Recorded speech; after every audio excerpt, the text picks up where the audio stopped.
say that, like, if somebody's watching this going, that I don't like the sound of that.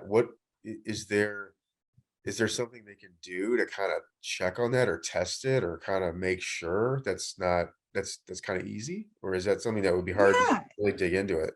it takes a little bit of effort. And first of all, speaking with your accountant, right? If your external accountant or your Oh, yeah. CPA, get with them and say, hey, look, can you just run a check on our EIN or our state ID to make sure there are deposits on our payroll Yeah. taxes?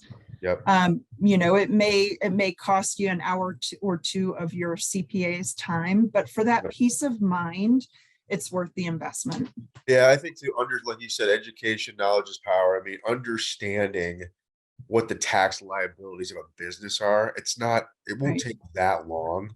Or even asking your accountant for a list, like, hey, what are all my obligations? Like, what are my Yeah. state obligations? Do I have, is there sales tax? Ask them for kind of a list of what your obligations are so they're at least aware of them.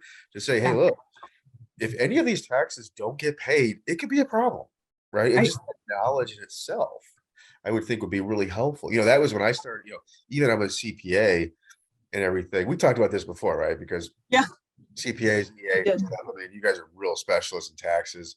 CPAs, of course, are, but it's a percentage of everything that we have to learn and all that stuff. So I mean, Right.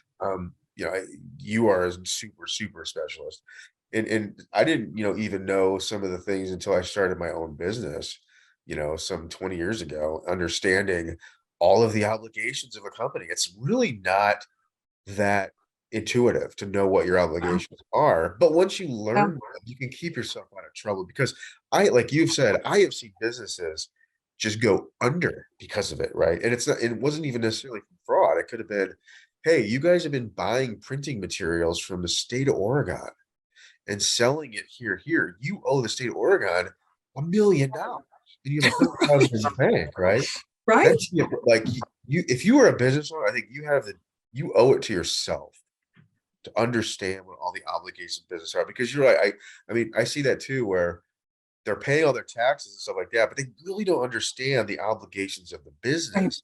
And all of a sudden, it's like it comes back from the dead and just bites you, right? I mean, it's crazy.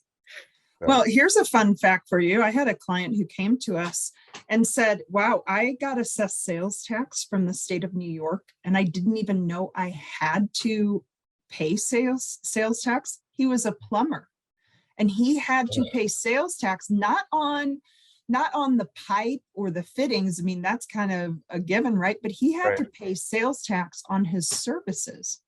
And he did not understand that that was an obligation in the state of New York. Oh, yeah. Yeah. Yeah. Yeah. I didn't, So yeah. Wow. it, and every state has their own little set of rules, right? All these fiefdoms, they charge different types of taxes. I know in Ohio they have a school tax based on your county that you have to pay.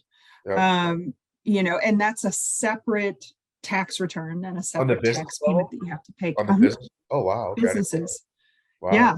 So understanding your tax obligations, like we've been talking about, knowledge is power, right? Yep. And just making sure your business is tending to all of them. And if you've got a problem, jump on it as quick as you see that issue, right? Like raise your hand for help, contact your CPA, contact us. That's what we're here for as experts. Is if we can be proactive before the state or the IRS even knows there's a problem, boy, it's so much easier to deal with. Yep. So Yeah. much easier to deal with. If somebody didn't have maybe an outside account, let's say, or I mean, because sometimes I know that a business owner they'll have somebody prep the taxes and stuff like that, but it's not necessarily a relationship where they call them up and really have an in-depth conversation with them about their tax liabilities and things like that. I mean, is that something that you could help somebody with if they said, hey, I'd like to pay for a block of your time or 3 to 5 hours or something to kind of look at my things and at least consult with me on what I might be missing or where my risks might be? Yeah, absolutely. Yeah, Absolutely. it's a valuable service, and I think probably a no-brainer for anybody that's a Exactly. business owner, especially if you're participating in multiple states, you know? Oh yeah. Yeah. I mean, I have a network of people that I've met since Golden Lion started, and people that I've just gathered over the years. And I can't tell you how many accountants say, I don't want to deal with an e-commerce business, Uh, right? yeah, Because of all the different state rules they have to yep, stay on top of. And, if there's a business owner out there who has e-commerce, who has a hard time understanding it, give us a call. It's worth the yeah, consultation to say, yeah, for a couple of hours, here's what we'd charge, and we'll dig into all your obligations. Knowledge is power, and staying on top of the obligations that you personally as a business owner are responsible for yep, is critical to you being in business in 2 years and 4 years and 10 years. yep, You have a responsibility as a business owner to make sure that you are in compliance with all of your obligations. yep. Yeah. That reminds me, there's a gentleman we work with who, I mean, I don't know how he's like a human computer when it comes to like sales and use tax and like the state Wow. tax and stuff. He's really good at that stuff, but he doesn't do resolution work. I got to get you hooked up with him.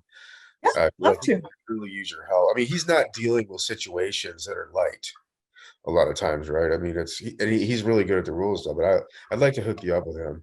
So I'll have to remember to do Great. that. Yeah, and I think you can help a lot of CPAs. I think a lot of accounts. I mean, this is an area that can be time consuming. I mean, this is where I call a specialist, right? I mean, this is, Right. you know, we can do a lot in compliance, et cetera, but negotiating tax debts, navigating this kind of thing, you don't want to mess around with this. You do not No, want to mess around with this, and you do not want an amateur. That's no. for sure. And I would always, if I'm advocating for my clients, I need to bring in someone like you to really help them bring it to resolution because I really need an A player, when it comes to this kind of stuff. So Yeah. as a Yeah. compliment, yeah, Well, I'll tell you, I've had several accountants come to me or CPAs come to me and say, hey, I've got a client situation. Can I run it past you? And yeah, we'll sit down and talk about it. And I'll say, you know what, this is something you can handle. Let me give you some direction. Let me yep, know how it goes. Let me know if you run into a speed bump with it. If so, we can always get involved. But yep, I I love creating connections with CPAs and accountants and bookkeepers, and helping give them some simple guidance if it's a situation that they can handle. I mean, they have the relationship with the client, they have the intimate knowledge of the client. If you want to bring me in as a consultant for an hour or two, I can do that. But if yep, it's a case where, okay, there's several moving parts, I could give you some direction, but it does warrant us becoming involved. I will review those kinds of cases all day long with accountants and CPAs and say, this is one I should be involved with. This is one you can handle. Here's yep, how you do it. yep, yeah, I probably sound like a bad business owner saying that. It's not that I want to turn away business, but it doesn't always make sense to bring in an expert. There yeah. are certainly lots of cases out there Oh yeah, where it does warrant, but we're honest about it. yeah. No, that's really, you guys have to have integrity and step in and think longer term, right? You just Yeah, if just somebody could do it on their own, they could do it on their own, and keep your integrity, and it'll all come back to you in the end. It's the way it works. absolutely. Absolutely. I would rather think long term than short term. Yeah. Oh, for sure. Yeah. So we're in what you do, you have to think long term because it takes a long time, right? Anyway, and Some finish. cases, I will tell you, we've had cases where a client hires us and 60 days later, we've got a resolution wrapped up with a bow Oh on wow, the that's top. wow, Yeah. that's It cool. just depends on each case. Okay. Like I said, there's a map that we generally follow, but in every case, there's 50 different options at each step that we can take, and just identifying which one works. Yep. Compliance is probably the number one factor that drags out cases, Yep. right? Yep. Getting a business owner to pay every tax deposit as required, Yep. because if they're not doing that, it blows up all of our efforts. We've had some cases where we're almost to a resolution, and then they fall out of compliance, and then we're like, oh, can we Oh, put a yeah. Band-Aid on that with the IRS or with the state really Yeah. quick? Will they let us? And we're good at negotiating in cases where we can. We're good at pushing that envelope. Yeah, you got to be on best behavior during the whole process. That's for sure. Yeah, yeah. I mean, we're on our toes the whole time we're involved. Yep. You know, in my 23 years, I've had one offer in compromise defaulted by a client. Just to give you a little bit of information on those, offers in compromise are the programs where you settle a debt, right? Yep. And those are the ones you hear on TV and on the radio. I owed $100,000 and I hired this company and they got me off for $5,000 settlement.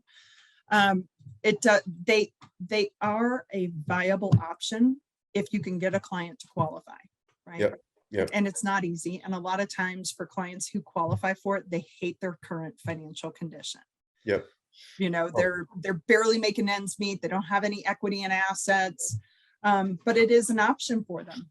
Yep. And I've got a case right now. This wonderful gentleman was a business owner, has $238,000 in tax debt, and we have finalized a figure. The settlement is just under $9,000.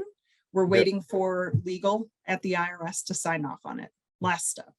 So great option. However, one of the requirements of a settlement like that is you stay compliant for 5 years thereafter. Yep. Right. And then, yeah. It's, you got to do your part too. That's for sure. Yeah. I forgot. I mean, you need to be best behavior during, but also a lot of times after. Right. But that's where you get to the root of the problem, because it's, you know, you have to know what caused the problem in the first place and then have a plan going forward so that you can do that. Right. Because they'll hold you accountable to it. So. They do. Hey, if they're going to take off 100,000 or 200,000 on your debt that you owe them. Yep. They want some types of strings attached where For you're going to sure. stay compliant moving forward. And that's, you know, that's what that brings up another thing that's kind of sad too sometimes, is that, you know, sometimes people will have these big debts put on them and they can't really afford to pay it, but they'll get on these payment plans and they don't even know that there's a workout opportunity. Right. They don't even know that, right? And it's like, bless their heart, they keep paying it and they're scraping it together, but they don't even know this is an option. So even if somebody has a tax debt and they're making payments, it might be worth talking to you and consulting on, hey, is there anything else I can do here? Is there any way we can, because I can't afford this, right? And you can kind of look through all their finances and figure that out.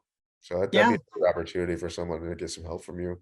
So. Yeah, I've had a lot of clients come to us like, hey, I keep making these payments and I keep getting notices from the IRS and it's not moving. Right. Is there a better option? Yeah, totally. You know, especially with the IRS just announcing, and effective January 1, they're going to be charging 7% interest on unpaid tax balances. It was 3% 2 years ago.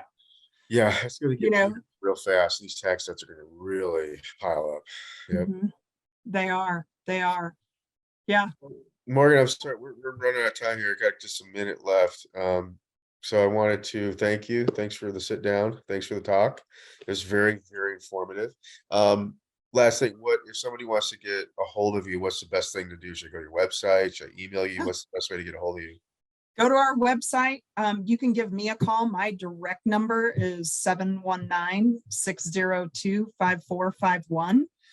You can go on our website, do the contact us. Our emails are out there floating around on LinkedIn and Facebook. Reach out to us. That's the best thing anybody can do. As a CPA or accountant, somebody in the financial world, give me a call directly. Yeah. All right, cool. Yeah. All right. Well, thanks for being with us. Thank you for having me. I really appreciate the conversations that we have. And if I can ever answer any questions, reach out to me. Let me know. Cool.